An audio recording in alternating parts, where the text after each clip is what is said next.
Hola, bienvenidas, bienvenidos al resumen semanal de noticias que inicia con estos adelantos. Crisis política en Brasil. Jair Bolsonaro reemplaza a 6 ministros en un día, incluidos los de Justicia, Defensa y Relaciones Exteriores, y renuncian los 3 comandantes de las Fuerzas Armadas. La CSA realizó el Encuentro Continental de Juventudes Trabajadoras. La OIT lanzará una campaña para visibilizar los derechos de las trabajadoras domésticas.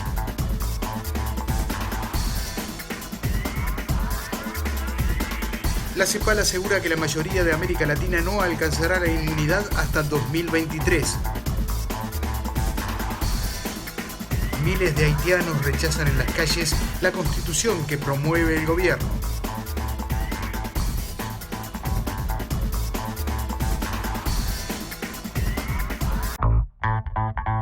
Como muestra un estudio elaborado por DIESE a pedido de la Central Única de Trabajadores, la Operación Lava Jato hizo perder a Brasil 172,2 mil millones de reales en inversiones y destruyó a 4,4 millones de puestos de trabajo.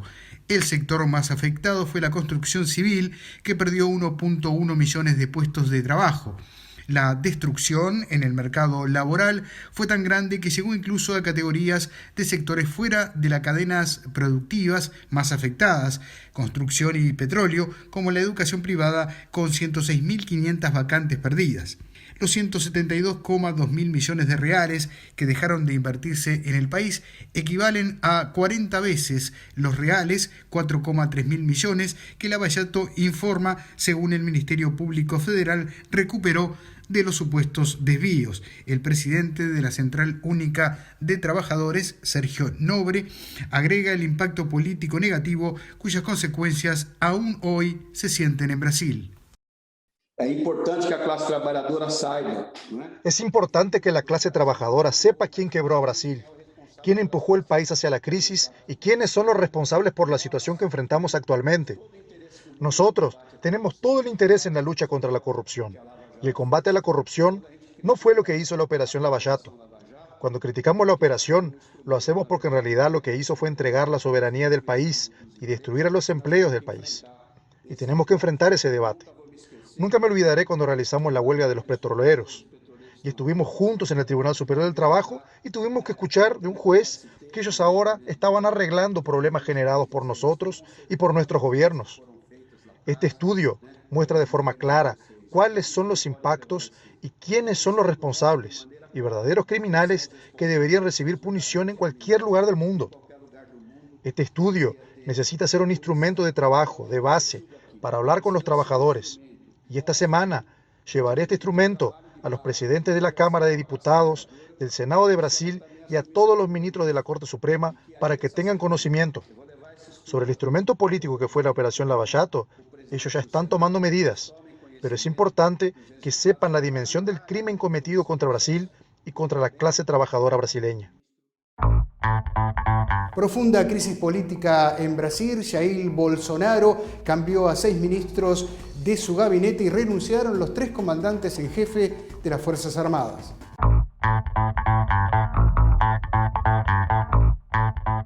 Jair Bolsonaro despidió este pasado lunes a 6 ministros, entre ellos el de Defensa, general Fernando Azevedo e Silva, y el titular de Relaciones Exteriores, Ernesto Araújo. También hubo cambios en las carteras de Justicia, Casa Civil, Jefatura de Gabinete, Gobierno y en la Abogacía General de la Unión. El martes la crisis se ahondó cuando se conoció que los 3 comandantes de las Fuerzas Armadas brasileñas presentaron su dimisión por desacuerdos con el gobierno de Jair Bolsonaro. Momentos después, el Ministerio de Defensa anunció que los altos cargos serían reemplazados. La Comisión Económica para América Latina y el Caribe, la CEPAL, asegura que no se alcanzará la inmunidad en América Latina hasta el año 2023. La mayoría de los países de América Latina y el Caribe logrará la inmunidad recién en 2023, admite Alicia Bárcena, secretaria ejecutiva de la Comisión Económica para América Latina y el Caribe, CEPAL, durante una de las sesiones de diálogos de la Fundación Unión Europea, América Latina y el Caribe, según señala el diario argentino Clarín. Hay que reconocer que América Latina y el Caribe no van a alcanzar la inmunidad de rebaño en 2021, dice Bárcena, respecto de ese añorado porcentaje entre el 60 y el 70% de población vacunada necesario para desarrollar la inmunidad que frene al coronavirus. Hallamos asimetrías en el acceso a las vacunas y hay 3 velocidades en la vacunación. Al ritmo actual, solo 4 países de la región pueden llegar a la inmunidad en 2021. Otros 7 lo harán en 2022, la mayoría en 2023, aseguró Bárcena. Según la CEPAL, hasta el 16 de marzo, América Latina contaba con el 7,6% de las dosis administradas en el mundo. El coronavirus puede poner en riesgo inversiones vinculadas al acceso al agua en América Latina. La pandemia de la COVID-19, con sus impactos políticos y sociales, pone en riesgo algunas de las inversiones de los países de América Latina y el Caribe para lograr el acceso universal del agua y saneamiento, uno de los temas que más ha avanzado la región en las últimas décadas. El hidrólogo regional del Programa Hidrológico Internacional de la Oficina de Ciencias de la UNESCO para América Latina y el Caribe, Miguel Doria, quien enfatiza que en las últimas décadas la prioridad ha sido el acceso al agua, pero cada vez más se pone la mira en la calidad. Y acá diría que estamos en una fase de transición, en el sentido que hubo lecciones aprendidas, en algunos modelos se considera que hace parte del desarrollo económico o cultural normal, de forma que nos gustamos de mirar con optimismo, a pesar de obviamente necesita un esfuerzo, y esfuerzo en el sentido de cambio, de paradigma, cultural y falta también inversiones obviamente a nivel de infraestructura. Asimismo, señala que hay falta de inversión por parte de todos, ya que falta aprender a obtener información sobre el agua, sobre cómo las actividades individuales o comunitarias afectan a los recursos hídricos. También se requiere invertir en conocimiento e investigación, identificar éxitos ancestrales y adaptarlos al siglo XXI, entre otras cosas. Para visibilizar los derechos de las mujeres trabajadoras domésticas, la Organización Internacional del Trabajo lanzará una campaña.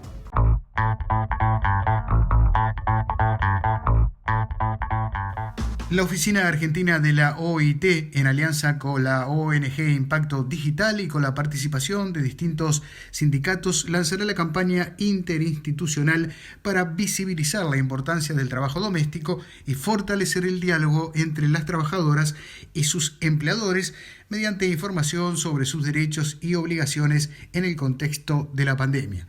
La alta tasa de informalidad, las pocas interacciones que tienen las trabajadoras con otras personas del sector al desempeñar sus tareas en la intimidad de los hogares, la mayor exposición de estas trabajadoras al contagio del virus y el aumento del riesgo a perder su trabajo debido al impacto de la crisis en los ingresos de sus empleadores son algunas de las causas detrás de esta situación.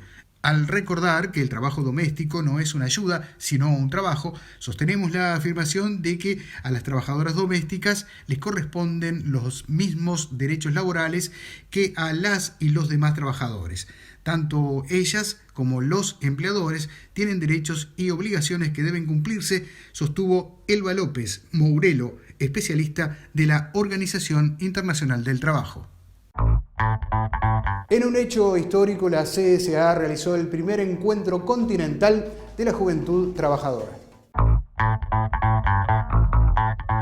El pasado fin de semana marcó un hito histórico para la Confederación Sindical de Trabajadoras y Trabajadores de las Américas, la CSA, tras la realización del primer encuentro de la juventud trabajadora. El evento, desarrollado los días 26 y 27 de marzo, contó con la participación de 500 representantes jóvenes de las centrales sindicales afiliadas y fraternas de la Confederación Sindical de Trabajadoras y Trabajadores de las Américas, de los sindicatos globales, organizaciones aliadas y otras juventudes organizadas del continente. Los jóvenes reunidos bajo la consigna Presente que moviliza el futuro dialogaron con referentes políticos de la región como Dilma Rousseff y Pepe Mujica. El evento también contó con atracciones artísticas y un debate profundo y enriquecedor de toda la juventud trabajadora del continente. Rafael Freire, secretario general de la CSA, destacó que es ahora que debemos tener la participación de los jóvenes en los sindicatos y nuestras organizaciones. En mi mandato, si soy elegido ahora de 20 a 23 de abril, la juventud será una prioridad. No, es una prioridad. Pueden me cobrar durante todos los días de los próximos 4 años, porque decía Jordania que el criterio de la verdad es la práctica y no el discurso. Jordania Ureña Lora, la secretaria más joven de la historia de la CSA, puntualizó que la juventud trabajadora necesita ser escuchada y precisamos darle el lugar a la juventud. Hoy estamos haciendo historia. Presente que moviliza el futuro, quedó bastante claro que somos el presente, que accionamos en el presente y trabajamos para la construcción de un mejor futuro. La juventud para la CSA es una prioridad y lo hemos visto y desde CSA se ha demostrado, hay una cadena coherente de discurso y práctica que él también lo señalaba. Cícero Pereira, secretario de Políticas Sociales de la CSA, manifestó que necesitamos de jóvenes en el movimiento sindical, en las organizaciones. No puede ser que yo a los 53 años sea el más joven en algunas reuniones. Los jóvenes deben apropiarse de esos espacios. Nos hemos pronunciado contra toda la forma de represión, de criminalización, de acción colectiva y de manifestación social. Hemos denunciado toda discriminación, persecución, tortura, asesinatos de dirigentes sociales. El cierre del encuentro continental estuvo a cargo del expresidente uruguayo Pepe Mujica, que contestó a preguntas de los jóvenes trabajadores del continente. Apresentamos a alguien que no necesita ser presentado, a Pepe Mujica. El progreso está en tener tiempo para vivir feliz. Y del músico brasileño Chico César, quien brindó al público con una presentación de sus canciones de lucha por un mundo con más justicia y equidad. A minha mãe é mãe solteira e tem que fazer mamadeira todo dia, além de trabalhar como empacotadeira nas Casas Bahia. Nos vamos a la isla de La Española, Haití particularmente, donde miles de ciudadanos rechazan el acuerdo que promueve el Poder Ejecutivo para una nueva constitución. Informe especial desde Haití de Mark Gerson.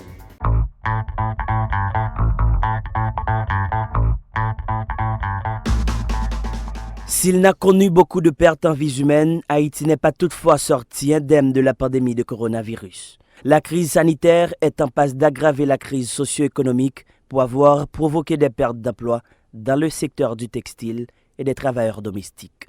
En attendant les conclusions de l'enquête de la Confédération des travailleurs haïtiens sur la question, la présidente de cette structure, Marie-Louise Lebrun, estime que les constats sont alarmants. Parce que nous-mêmes, si nous disons depuis 1985, dans le syndicat, nous avons défendu droit, mesdames, pour nous faire connaître eux-mêmes que nous avons droit, nous avons valeur, tout.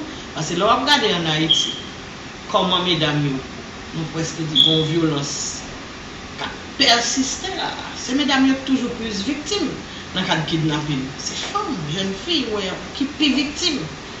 C'est-à-dire, nous-mêmes, nous presque sentir nous à bout de cou, nous pas capables encore, nous-mêmes comme dirigeants, parce que nous venons sentir l'État qui est kounia, il pas supporter nous. Pour la CTH, les travailleurs et travailleuses domestiques forment une catégorie complètement délaissée. Entre mauvaises conditions de travail et mauvais traitements, ces derniers sont dans l'incapacité de se reproduire. Les initiatives de la Confédération des travailleurs visant à faire respecter les conventions qui protègent les droits de cette catégorie restent lettres mortes. Haïti est un pays où la justice et la protection sociale sont absentes, fustige Marie-Louise Lebrun. Nous avons des normes internationales que nous avons besoin de ratifier pour nous capables mesdames droits. Par exemple, mesdames qui travaillent comme nous connaissons un secteur très vulnérable. Il a subi toutes sortes de violences, harcèlement, mais pendant ce temps, nous ne pouvons pas arriver à gagner un gouvernement stable. Chaque fois, on va écouter ça, on dit Oui, la ratifier. Toute sensibilisation nous fait campagne pour nous voir comment nous sommes capables de ratifier quelques conventions, surtout convention 189 là, qui va Migan capteur carbone un paquet d'avantages.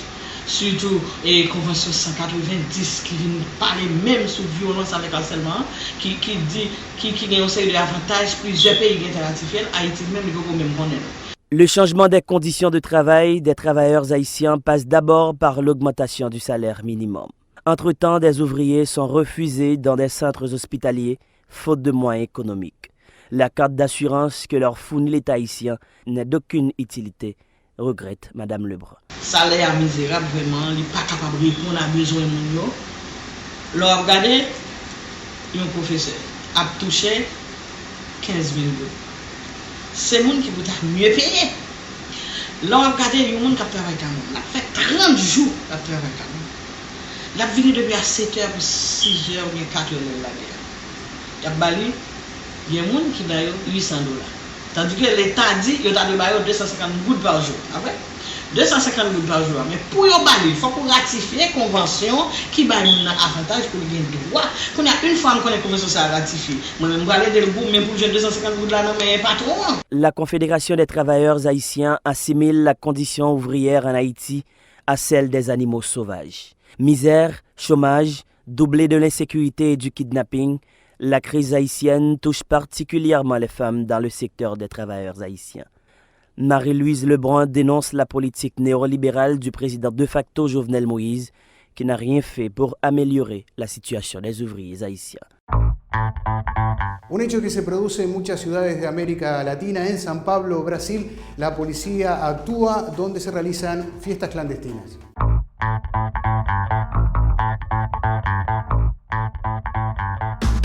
Con un ariete, rompepuertas y fusiles de asalto, tropas de choque intentan entrar por la fuerza en un local cerrado a como dé lugar. Dentro se celebra una fiesta clandestina, mientras Brasil vive desbordado por la pandemia del coronavirus. Después de varios intentos, un agente fornido consigue abrir a golpetazos un agujero en la puerta enrollable del negocio, por donde entran sus compañeros del Grupo Garra, el cuerpo de élite de la Policía Civil de Sao Paulo, que combate robos y asaltos.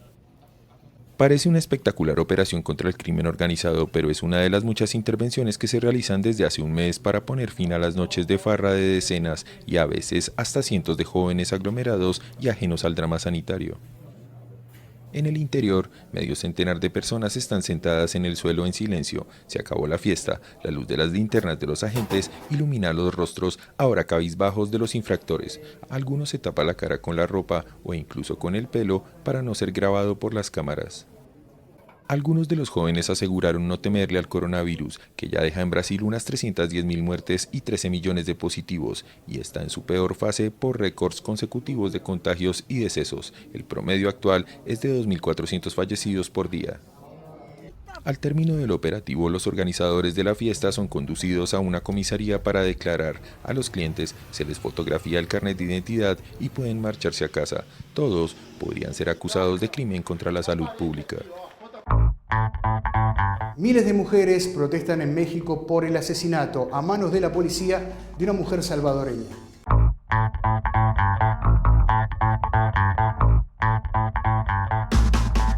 Las calles de Ciudad de México y Cancún se llenaron el lunes de cientos de feministas que exigieron justicia por Victoria Esperanza Salazar, la salvadoreña muerta a manos de policías el pasado sábado en el municipio de Tulum, en el estado caribeño de Quintana Roo. Al Palacio Municipal en Cancún llegaron unas 200 mujeres cargadas de pancartas y consignas contra las autoridades. Todas coincidieron en afirmar que no basta con detener a los responsables materiales, sino que es necesaria la renuncia de jefes policiales y estatales. Paralelamente, en Ciudad de México, las feministas protestaron frente a la oficina de representación del gobierno de Quintana Roo, ubicada en la popular colonia Roma, que fue protegida con vallas metálicas. Las asistentes aseguraron que el caso de Salazar es una muestra del racismo y el clasismo que existe en el país, como lo expresó la activista Aida Chávez. Somos muy racistas, pero lo peor es que el Estado es racista. Y este es un delito que, además de ser un feminicidio, tiene que ver con pobreza y tiene que ver con racismo. Antes de que iniciaran las protestas del lunes, el encargado de la Secretaría de Seguridad Pública de Quintana Roo, Lucio Hernández, anunció que el jefe de la policía del municipio de Tulum, Nesger Vicencio, fue destituido por el hecho. Además, 4 policías fueron procesados por el delito de feminicidio, tras confirmarse el uso excesivo de la fuerza en contra de la mujer, quien era residente permanente en México. El hecho ocurrió en la tarde del pasado sábado, cuando la policía confrontó a Victoria Esperanza Salazar, de 36 años, por una supuesta alteración del orden público. En imágenes compartidas en redes sociales, se observa cómo uno de los 4 agentes coloca su rodilla en el cuello de Salazar, quien solo alcanza a gemir ante la presencia de los otros agentes y ciudadanos que atestiguaron la detención y muerte de la mujer. Y Perú realiza un acto preparatorio de sus próximas elecciones en medio de la pandemia.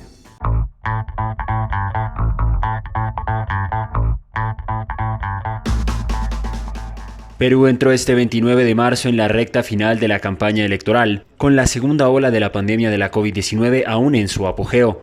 Tanto el 23 como el 24 de marzo pasados, se reportaron más de 12.000 nuevos contagios, un récord que no se había alcanzado hasta ahora desde el inicio de la pandemia. Además, los fallecimientos diarios confirmados por la enfermedad volvieron a ascender el pasado 27 de marzo hasta los 231, cerca del récord de 252, al que se llegó el 17 de febrero. En estas delicadas circunstancias, la Oficina Nacional de Procesos Electorales, ONPE, realizó un ensayo del protocolo de votación que se seguirá durante los comicios con todas las medidas adoptadas para prevenir nuevos contagios durante la jornada electoral. El ensayo se realizó en un espacio abierto acondicionado como centro de votación dentro de la Villa Deportiva Nacional Videna, una de las sedes de los Juegos Panamericanos de Lima 2019, que servirán de locales electorales gracias a sus grandes áreas al aire libre para congregar gente con la suficiente distancia social. Para evitar aglomeraciones, la ONP aumentó el horario de funcionamiento de los centros de votación, que estarán abiertos de 7 de la mañana a 7 de la noche, en lugar de 8 de la mañana a 4 de la tarde, como era habitual antes de la pandemia. Asimismo, se ha fijado un horario de votación en función de las terminaciones de los documentos nacionales de identidad para repartir el flujo de votantes a lo largo de toda la jornada. Para votar será obligatorio acudir con mascarilla, mantener la distancia social y preferiblemente llevar consigo su propio bolígrafo de tinta azul.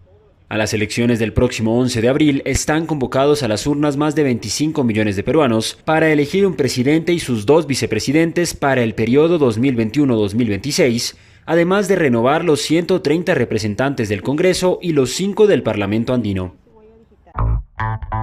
Nos vamos a la República Argentina, donde su presidente, Alberto Fernández, sostiene que la deuda que mantiene su país con el Fondo Monetario Internacional en estas condiciones es impagable. Con esta y otras noticias abrimos el siguiente compacto informativo.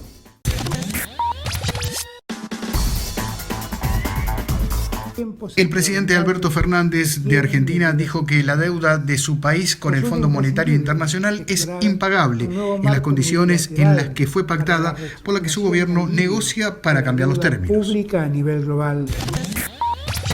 La Organización Internacional del Trabajo instó al gobierno de Colombia a trabajar en busca de salidas para los aviadores de Avianca que fueron despedidos. Sindicatos de trabajadores portuarios en Uruguay alertan sobre la pérdida de puestos de trabajo ante la situación que genera el cambio en la concesión ampliada a la operadora en el puerto de Montevideo. Trabajadores de las ferias en Santiago de Chile sufren los efectos de la pandemia en medio de un nuevo cierre de actividades.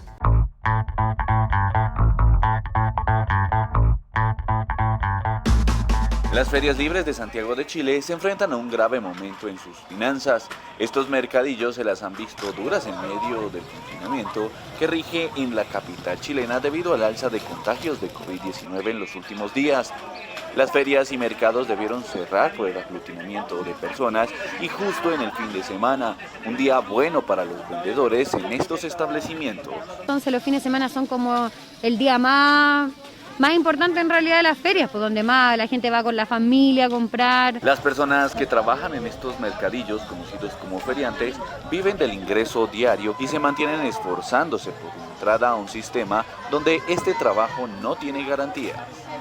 Y la feria es un sustento que uno tiene diario, porque no ayuda a nada, o sea... Con más de 41.000 casos activos de coronavirus, el dato más alto desde el inicio de la pandemia, Chile enfrenta una segunda ola que tiene al borde del colapso a su red sanitaria, ocupada en un 95%. Soy José Sena, desde la sede continental de la CSA en Montevideo, Uruguay. Gracias por acompañarnos.